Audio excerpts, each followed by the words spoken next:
بسم اللہ الرحمن الرحیم۔ نماز تہجد۔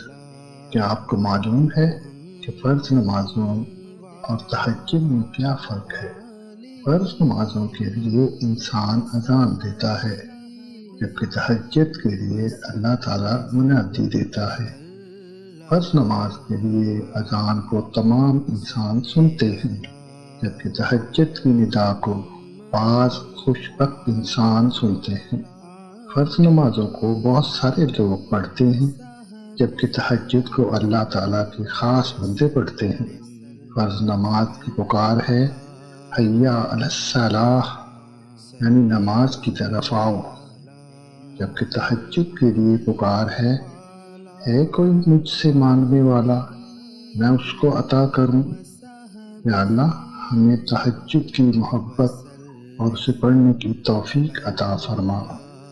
آمین ثم آمین۔